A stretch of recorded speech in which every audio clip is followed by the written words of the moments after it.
ఒంటిమిట్టలో భారీ భద్రత నడుమే ఉప ఎన్నిక జెడ్పీటీసీకి సంబంధించి జరుగుతోంది. అయితే ప్రస్తుతం పోలీసులు ఏకంగా డ్రోన్ను కూడా సైతం విజువల్లో మనం స్పష్టంగా చూడవచ్చు. డ్రోన్తో సైతం ఎక్కడెక్కడ ఏమేం జరుగుతుంది, ఎలాంటి భద్రతా ఏర్పాట్లు చేసాము, చుట్టుపక్కల ఏమైనా అసాంఘికమైనటువంటి వ్యక్తులు ఎవరైనా ఉన్నారా అనేటువంటి దాని మీద కూడా పూర్తి స్థాయిలో మొత్తం డ్రోన్ ద్వారా కూడా ఈ యొక్క పర్యవేక్షణ అయితే కొనసాగుతుంది. మొత్తం కూడా చుట్టుపక్కల ఈ యొక్క పోలింగ్ బూత్కు సంబంధించి మొత్తం 100 మీటర్స్ రేంజ్లో ఉన్నటువంటి అన్ని ప్రాంతాలను కూడా డ్రోన్ ద్వారా కూడా పూర్తి స్థాయిలో చిత్రీకరిస్తూ ఉన్నారు. సో చిత్రీకరించినటువంటి విజువల్స్ నేపథ్యంలో చుట్టుపక్కల ఎక్కడైనా పోలింగ్ బూత్ చుట్టుపక్కల ఎవరైనా ఉన్నారా, ఎక్కడైనా ఏదైనా ఇబ్బందులు ఉన్నాయా లేదనేటువంటి విషయాలను కూడా పూర్తి స్థాయిలో పరిశీలన చేస్తున్నారని చెప్పుకోవచ్చు. ఈ నేపథ్యంలో చుట్టుపక్కల ఎక్కడ ఎలా ఉంది పరిస్థితి అనేది కూడా మనకు విజువల్స్లో చాలా స్పష్టంగా కనబడుతూ ఉంటుంది.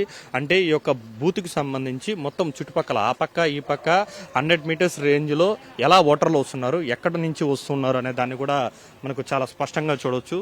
సో మనకు డ్రోన్లో అనేది కూడా చాలా మనకు నీట్గా కూడా డ్రోన్కి సంబంధించినటువంటి విజువల్ అనేది కూడా చాలా ఈజీగా కనబడుతుంది. గుడి చుట్టుపక్కల ఈ యొక్క పోలింగ్ బూత్కి సంబంధించి 100 మీటర్స్ రేంజ్లో ఎవరైనా అనుమానిత వ్యక్తులు ఎవరైనా ఉన్నారా అనే దాన్ని గుర్తించడానికి కూడా డ్రోన్ సైతం కూడా ఏదైతే గుర్తిస్తున్నారో, మరోవైపు పూర్తి స్థాయిలో సీసీ కెమెరాల పర్యవేక్షణ అనేది కొనసాగుతుంది. సో ఈ నేపథ్యంలో ఎక్కడా కూడా అంటే ఎన్ని డ్రోన్లు ఉన్నాయి సార్, మొత్తం ఎన్ని డ్రోన్లతో చేస్తున్నారు?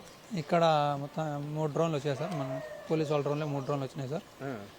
ఇక్కడ ఈ బూత్కి ఒకటి, ఒంటిమిట్టలో ఒకటి, ఇంకా మొత్తం 3 డ్రోన్లు. ఎవరైనా గుర్తించారా డ్రోన్ ద్వారా ఎవరైనా ఇప్పటివరకు?